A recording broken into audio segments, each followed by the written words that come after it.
هذا القرآن بأيدينا نور في الظلمة يهدينا. هذا القرآن بأيدينا نور في الظلمة يهدينا. كلمات الله لنا نزلت تصلح دنيانا والدين. كلمات الله لنا نزلت تصلح دنيانا والدين. هذا القرآن هذا القرآن هذا القرآن بأيدينا. هذا القرآن بأيدينا. قد بدد ليل الأوثان قد فجر نبع الإيمان. قد بدد ليل الأوثان.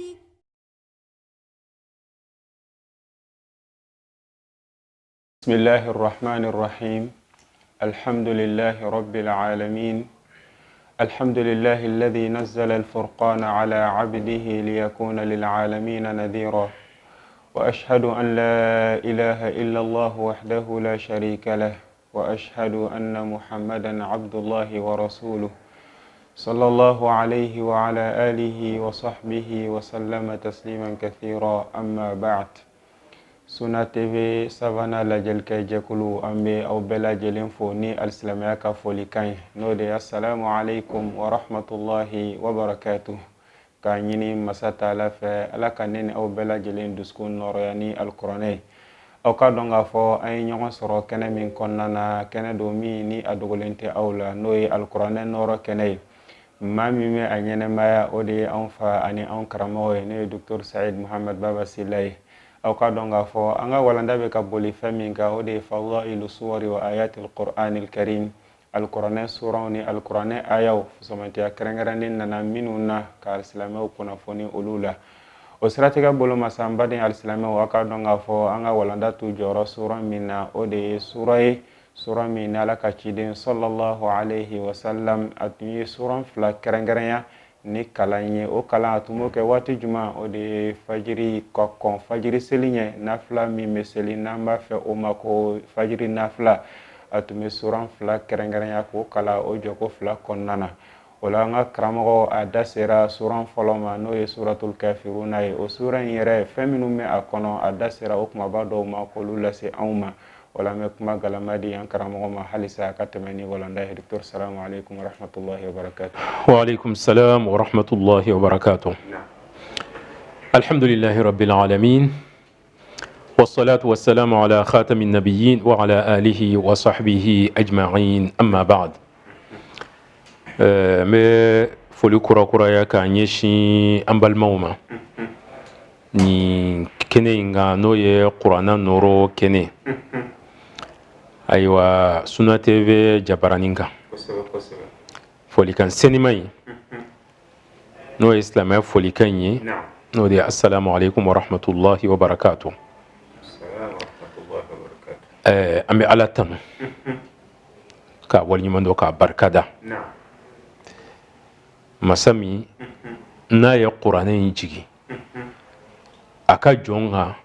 n'o ye Muhamadu ye sallallahu alaihi wa sallam. O kuranɛ min Ala y'a mankutu ko nɔrɔ de don, ko kana de don, ko dalilu de don, ko sira tilennen de don. Nin bɛɛ lajɛlen ye kuranɛ in de ye. O la n'anw ka walanda sigira k'an ka kɛnɛ sigi ko kuranɛ nɔrɔ, ayiwa kuranɛ nɔrɔya o sabatili k'a fɔ kuranɛ nɔrɔ walima kuranɛ ye nɔrɔ ye o sabatili o ma se anw ka kuma la, o ye Ala ka kumakan de ye. O tuma nka anw ta ye fɛn jumɛn ye a la sa? Anw ka nɔrɔ in sɔrɔ, anw ka dɔ sɔrɔ nɔrɔ in na, nɔrɔ in ka dɔn an dusukun na. N'a donna dusukun na, dusukun bɛ yeli kɛ. Ayiwa adamaden n'i ye sufɔw lajɛ i yɛrɛ bolo i ka fɛnw ye k'u bɔ ɲɔgɔn na, ɲɛkisɛ in i ɲɛ b'o de la. Ni maa min kumandera o la an b'a fɔ k'a fɔ k'o ye fiɲɛtɔ ye, nka yeli wɛrɛ bɛ yen nɔ ɲɛ t'o ye koyi. Yeli wɛrɛ bɛ yen ɲɛ tɛ o ye, dusukun de bɛ o ye. Dusukun bɛ a ye hali n'a y'a sɔrɔ nye yelen tɛ ɲɛ na nka tuma dɔ la yelen bɛ ɲɛ na a bɔsɔlen fana bɛ fɛn dɔ la nka dusukun t'a ye o ye jumɛn ye o de ye kana ka tiɲɛ ye ala y'a fɔ cogoya in de la fa innaha la ta'mal absaru walakin ta'mal qulubu allati fi sudur a ko ɲɛkisɛ minnu filɛ nin ye olu ka fiɲɛ o tɛ ko ye o tɛ fiɲɛ juguman yɛrɛ ye ni o lajarabila maa min lajarabila ni o ye a kumandira ala ka nɛɛma dɔ la o t'a juguman ye koyi a juguman yɛrɛ ye fɛn min ye walakin ta'mal qulubu allati fi sudur dusukun minnu olu bɛ disi la o tuma olu de ka fiɲɛ o ka jugu mun de b'olu bɛ fiɲɛ tɛ la kuranna nɔrɔ o tuma an bɛ ala subhanahu wa ta'ala masa in deli ala ka ne aw bɛɛ lajɛlen dusukun nɔrɔ ni kuranna ye ayiwa ni dusukun nɔrɔ ni kuranna ye ka ban fɛn tɛ ɲami bolo tuguni koyi tiɲɛ in ala b'a yir'i la i b'a ye k'a fɔ ni de ye tiɲɛ ye hali ni maa t'a nɔfɛ i b'a dɔn k'a fɔ ni de ye tiɲɛ ye hali ni kelen de b'a kan i bɛ tugu a kɔ fana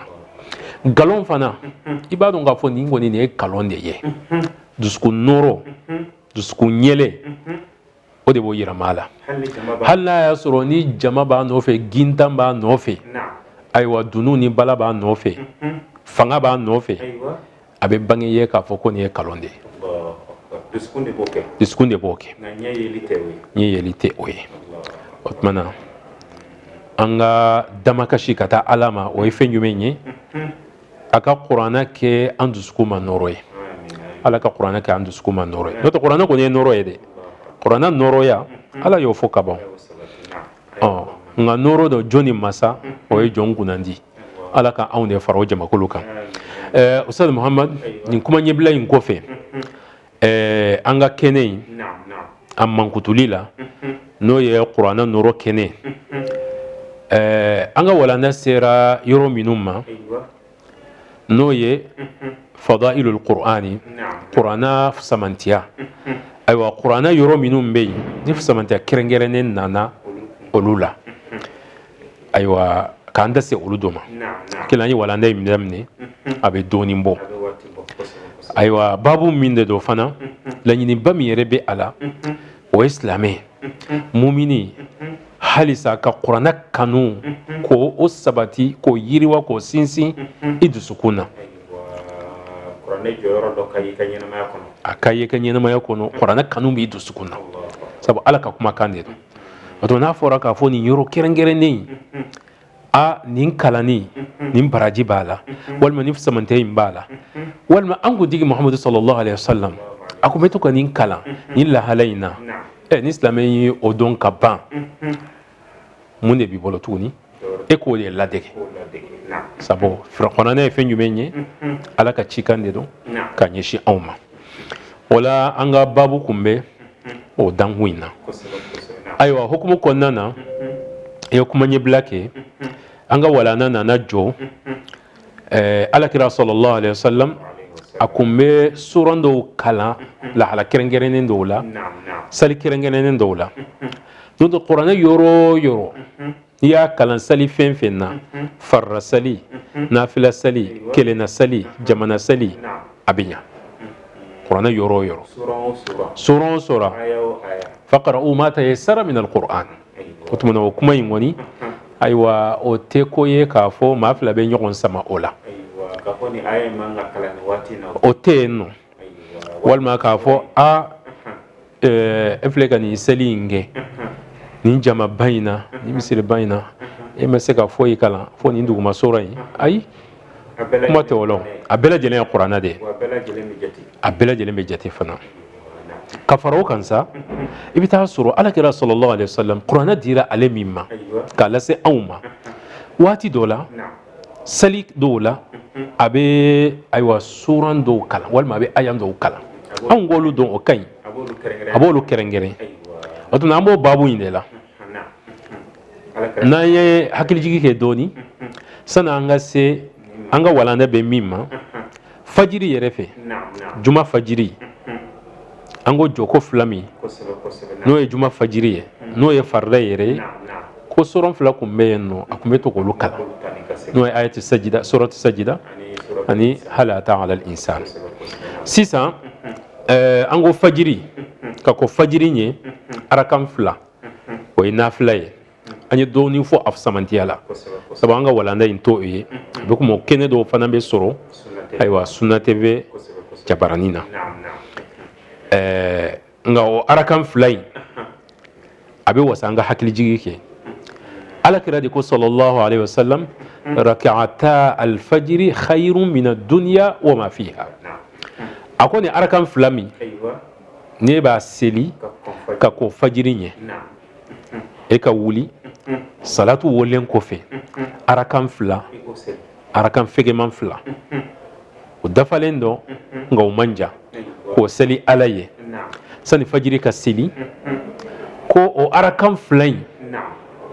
i y'o min kɛ de o de ka fisa e ma ka tɛmɛ o ka diɲɛ kɔnɔnafɛn bɛɛ lajɛlen d'i ma an n'a fɛn bɛɛ lajɛlen o de ka fisa ni o ye nin ye kabako de ye koyi arakan fila k'o de ka fisa ni o ye ayiwa ni maa min y'a kɛ fana a fɔra k'a ka fisa ni a ye min na de e yɛrɛ bɛna jɔ don dɔ la kɛnɛ dɔ kan ayiwa o arakan fila min n'i y'a sali n'a minɛna a baraji e bɛ miiri o yɔrɔ in na diɲɛ yɛrɛ tɛ hali n'i ye diɲɛ ɲɔgɔn 10 bila kɛnɛ kan o yɔrɔ in na i mako t'a la i bɛ arakan fila in ta o tuma na o ye alakira sallallahu alaihi wasallam a y'an bila sira min arakan fila in yɛrɛ a bɛna kun kan o la o kɔni an bɛ min fɔ arakan fila in a samantiya maaw kan ka hakili to o la ka ɲɔgɔn su ka tarama fana sabu nafila de don n'a fɔra nafila o kɔrɔ k'a fɔ wajibi tɛ nka maa n'a fɔra k'a fɔ fɛn min tɛ wajibi ye o kɔni o bɛɛ lajɛlen tɔ yen nɔ dɛ n'a fɔra k'a fɔ wajibi tɛ ka ban o bɔra i ka programme na o tɛ taamasiyɛn ɲuman ye koyi wajibi o kɔni o de ye wajibi o de ye diyagoya ye nka i jija a kɛrɛfɛ ayiwa i ka faranga dɔw kɛ n'o de ye nafila ninnu ye an ka ɲɔgɔn wasi ni o ye an ka sigiw kɔnɔna na an ka jɛw kɔnɔna na ayiwa surtout jɛ min yɛrɛ an bɛ se k'a fɔ o de ka surun ni lahala ninnu na kosɛbɛ furuɲɔgɔnw ni ɲɔgɔn cɛ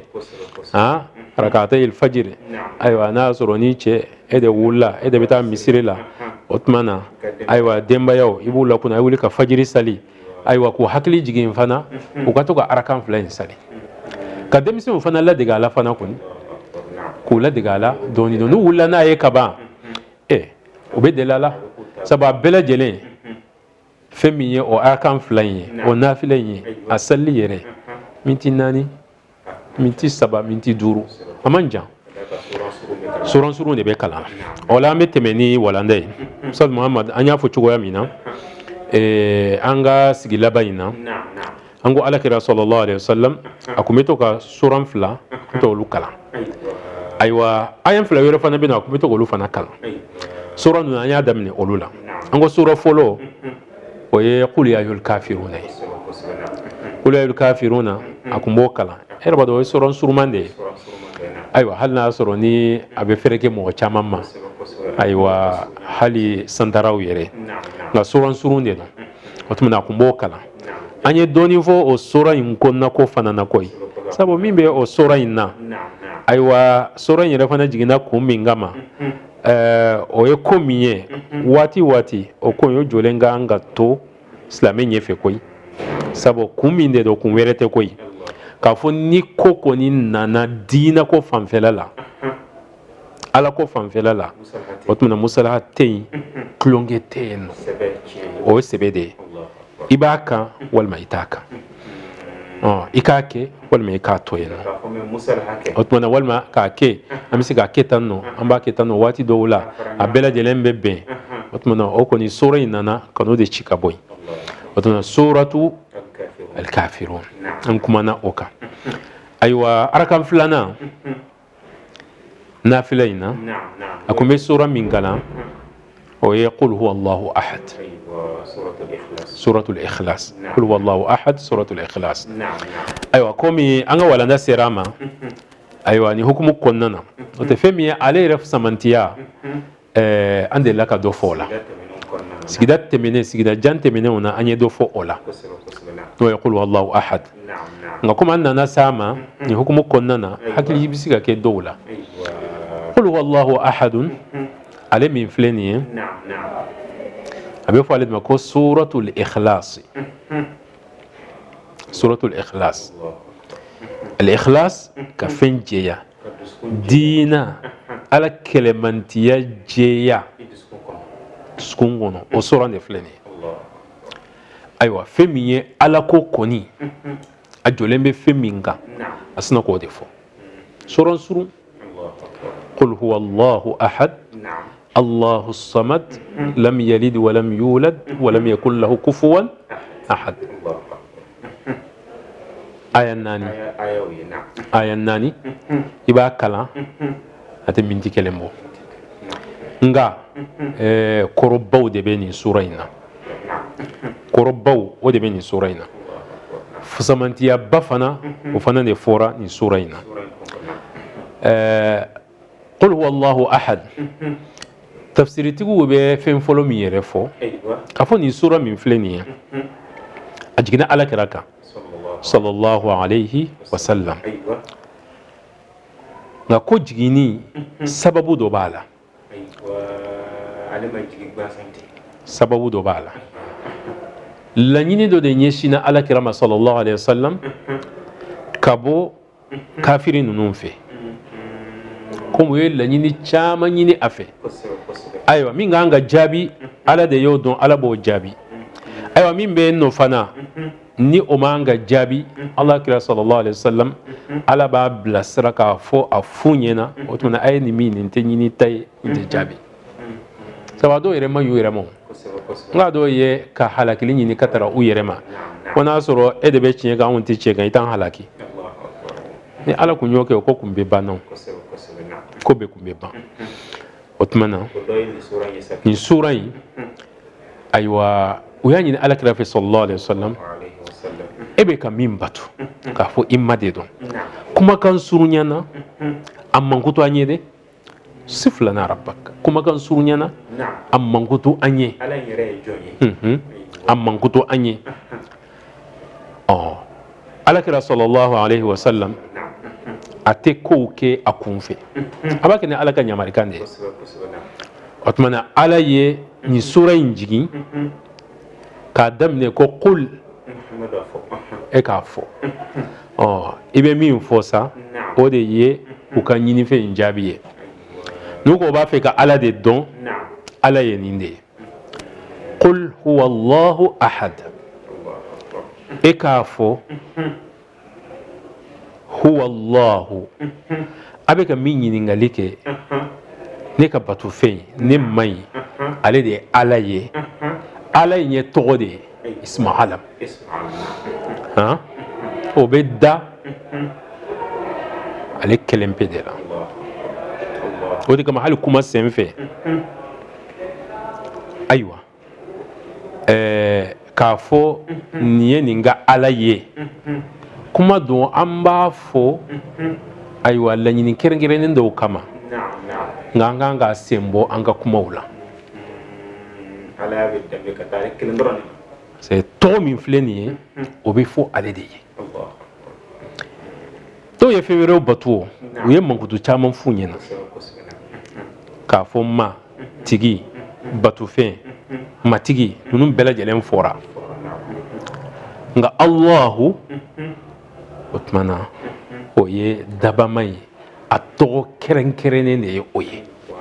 a tɛ da fɛn wɛrɛ la a ko ahadun ko kelen fila tɛ kelen de don o tuma na sura in tɔgɔ sa Allahu subhanahu wa ta'ala ale yɛrɛ ka masaya ala ka masaya n'a ka kɛlɛmantiya a ka mankutu o bɛɛ lajɛlen bɛ ɲɔgɔn sɔrɔ fɛn minnu na sura in a y'olu de dantigɛ ko kɛ jaabi ye o de kama sura in fasamantiya caman fɔra a la a n'a surunya bɛɛ lajɛlen qul huwa allahu ahad ko kelen pe allahu samadu ale de ala ye ayiwa fɛn bɛɛ lajɛlen bɛ sɛmɛ masa min na de o y'ale de ye ale sɛmɛnen tɛ fɛn na nka fɛn bɛɛ lajɛlen sɛmɛnen ba foyi tɛ ɲɛ ale kɔ foyi tɛ ɲɛ ale kɔ fɛn bɛɛ lajɛlen sɛmɛnen bɛ ale de la o kɔrɔ ayiwa se bɛɛ lajɛlen bɛ ale ka se de kɔnɔna na setigi masa fɛn wɛrɛ bɛ yen nɔ se fitinin dɔ kalifalen bɛ e la hali ka nin ta ka bɔ nin cogo in na o ye se fitinin dɔ ye a bɛ ala ka se de kɔnɔna na koyi o tuma na sura in a nana alakira sallallahu alaihi wasallam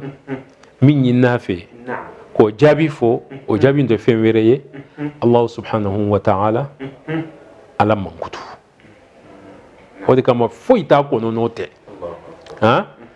Kurana ayaw bɛ se ka kuma fɛn wɛrɛw kan Kurana ayaw o bɛ se ka kuma fɛn wɛrɛw kan o bɛ Kurana ayaw la nka nin sura in foyi t'a kɔnɔ fo ala mankutu dama fo ala mankutu dama o kɔfɛ nin sura in lajɛ a ko lam yalid wa lam yulad lam yalid wa lam yulad k'a ma fɛn bange fɛn yɛrɛ fana m'a bange nin ye an bɛ se k'a fɔ kumaden fila ɲɔgɔnna tɛ nɔ nka laɲini belebele min bɛ a la adamadenw n'o ye ala ka danfɛn dɔw ye u yɛrɛ ye fɛn dɔw labɛn u yɛrɛ ye k'a ɲɛsin ala ma k'o kɛ taasira ye k'a sɔrɔ ala ma jɛn ni fɛn min ye maa jamakulu lahawtaw fana de bɛ o kan nin sura in kɔnɔ ala y'a yira k'a fɔ o ko in de k'o tɛ tiɲɛ ye k'a fɔ den bɛ ala bolo den tɛ ala bolo parce que den o ye fa dɔ de ye Allah subhanahu wa ta'ala ale dun ni a ka danfɛnw tɛ kelen ye ale de ye daba masa ye fɛn tɔw ye danfɛnw ye fɛn tɔw ye jɔnw ye n'a kɔra k'a fɔ fɛn tɔw a bɛɛ lajɛlen de b'o la ayiwa fɛn ɲuman ni fɛn jugu a bɛɛ lajɛlen de b'o la walam yakul lahu kufuwan ahadun ayiwa foyi fana tɛ yen nɔ k'a fɔ min ni a ye kelen ye min bɔlen bɛ ala fɛ o tuma na k'a fɔ a n'o bɛ jɛ ko dɔ la a n'o ka kan nin ko in na u kɛɲɛnen de don o tɛ yen nɔ i b'a ye sura in a bɛɛ lajɛlen bɛ fɛn jumɛn kan ala mankutu o dɔrɔn de bɛ sura in kɔnɔ a ma sura in ma kuma cidenw kan a ma kuma laharako kan a ma kuma alijannako kan a ma kuma jahanamako kan a ma kuma kiriw fana kan nka fɛn kelen bɛ min bɛ sura in na o de ye ala mankutu o de kama a fɔra sura in ma ko suratu al-ikhlas yɛrɛ b'a dɔn kalimatul ikhlas o tɛ sura in kɔnɔ nka sura in laɲini yɛrɛ ye min ye ka ala kɛlɛmantiya k'o jɛya dusukun na o bɛ sinsin fɛn min kan o de ye sura in ye sabu min bɛ nin sura in kɔnɔ ni e dusukun fara o de la i ye tawhiditigi de ye koyi e kɛra ala kɛlɛmantiya jɔn de ye min bɛ nin sura in kɔnɔ koyi qul huwa allahu ahadun ko ala ko kelen de dɔn o ye koba de ye koyi i dɔnkan an dɔnkan ye fɛn min ye silamɛ in na la ilaha illallah k'a kan bɛ nin de ma n'a fɔra k'a fɔ ala ye kelen ye ko bɛɛ lajɛlen b'o kɔnɔ koyi o tuma na ale ye kelen ye ale kelen de bɛ danni kɛ ani foyi ma jɛ ka danni kɛ adamaden bɛ se ka fɛn dɔ bayɛlɛma nka danni o y'ale kelen pe de ye koyi ayiwa batu fana ale kelen pe de bɛ batu wa ale de bɛ se ko la fana donc n'a fɔra k'a fɔ kelen de don o tuma na kelen de don a ka masaya la sura in ye nin de ye sa n'o ye suratul ikhlas ala kɛra tun bɛ to k'a kalan arakan filanan fajiri nafila arakan filanan na tun bɛ to ka nin kalan ka fara fatiha kan a bɛɛ lajɛlen a bɛ fatiha de kalan o kɔfɛ a bɛ nin d'a kan arakan fila in yɛrɛ o ka fɛgɛn kosɛbɛ a kun t'a jɛnya o tuma na e fana ka nin fara i ta kan alhamdulillah asira fana nga no kosebe sama mina se ayan flama kuma olu fana kalan wati do wala ngalu be fo soran jawnde la aywa ni iga hamina ka yebise ka durushi goy nga wati do la o labe man no bela jelema nga nunu ngoni bela jelon ngoni ganga ni ngoni durusi qul ya ayyuhal kafiruna qul huwallahu ahad ukasru aywa bela jelen budo otuna rak'atay al-fajr fusamante min be ala anganji jango to nobo abe ko mi dongodo fajiri o fajiri nyena kuru karam muma bela jelen de be di ema kan ni ila ni jo kon flanye minti saba minti nani minti duro ni ala ka funan sira de ko mana ala ya chaman dama an gana kunango ya sarata kanyere kunango ya qul huwallahu ahad wala nambe ka kuma ayan fusamantiya ni suran fusamantiya kan yoro nununa ala karma min kala ani hakli jigi ke ni ode no te fusamantiya wero olu fora la famero fe nana ala ka kuma kan senimanna sallallahu alaihi wasallam ka fo ta'dilu thuluth alquran ko ale kalani de ni sura inde ka be ko mi qur'anat la saba ni qur'anat la saba e kelende ko sura imbe ko mi o era ofsa man sura surma ofsa man ya bade ko ani ofsa man ya wero fokata se jemi gungera nale ko ni nale sali damne aywa ata fori fiyo fakata qul wallahu ahad kala halla be mo nyefe ko mo nana hadisa la chugo yamina aywa mo ko ma se ko la halayin famu ya cena bi se ka qul wallahu ahad kala me ta sura were kala itlala bi se ka qul wallahu kala ka faraka aywa alakira sallallahu alaihi wasallam ya ni ga be kan inke mu ne kama karamo la karamo amasna ka bala ka jalagi wal maka ciyere dama akwai be kan inge mu ne kama akwai ni sura ingadi alede sabo alaman kutu de be ala kira sallallahu alaihi wasallam ya sabati otuna ala yi kanu kuma yi fana yi ni sura kanu chogo yamina otuna qul wallahu ahad aywa anga walanda be aka in kadara ile konna akila famu soro la ola to te famero fana be yenno minum be fo wal malahala minum be fo kechugo minum be fo ni la silite olula olu fana ngacha nga mi mana sabati aywa ni talike no ye kabban imma ko nyana koy ibi wasado ola iba kala salila wati kadiye aywa ni ya kala ni arakan fulani na fana ibe ka alakira la de sallallahu alaihi wasallam ite sali yerela ika kala qur'ana de don sura ba de don akelen gala ni be komi ni qur'ana kala sabay ye kelen gala aywa tangalan de don salolon de don ni bela jele nya qul wallahu kelen aywa famere minum be no sa she tani kelen keme anita aywa ba kelen ba tani kelen ona nyogona nunu oluko ni chama ye mo yo kominu faraka aywa minun da adoye kasoro minun sabahara o be mo wasa mo ki wasa do olula ala kan wasani qur'ana ye ni wasarani qur'ana ka ba abana otuna ni de ye qul wallahu ahad amsika min fo ala kabbe anga walandai abi yoromina halisa alaka ambela jelen dusku noro ni qur'anai alaka qur'ana ke amma noroi alaka kama kanai aywa me lajel ke jakulu bela jelen fo kanyini masata la fe feminu fora ala kan nafalambo ala hada wa sallallahu ala nabina muhammad wassalamu alaikum wa rahmatullahi wa barakatuh. هذا القرآن بأيدينا هذا القرآن بأيدينا نور في الظلمة يهدينا كلمات الله لنا نزلت تصلح دنيانا والدين هذا القرآن هذا القرآن هذا القرآن بأيدينا هذا القرآن بأيدينا